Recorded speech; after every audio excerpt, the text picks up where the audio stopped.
Hello guys, আপনারা সবাই কেমন আছেন? আশা করি সবাই ভালো আছেন। তো আপনাদেরকে আমার ভিডিওতে স্বাগতম।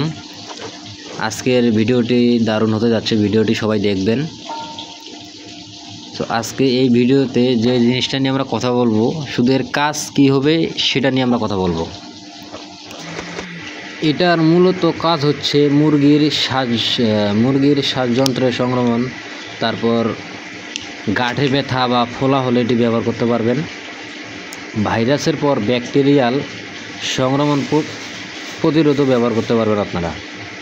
আর এটি আপনারা পানিতে দিতে হবে।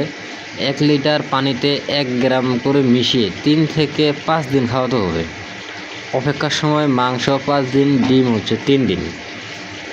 আর অবশ্যই এই ওষুধটা আপনারা ব্যবহার করবেন ভেটেরিনারি ডাক্তারের পরামর্শে ব্যবহার করুন। অতিরিক্ত ব্যবহার করবেন না, ঠান্ডা ও শুকনো স্থানে রাখুন।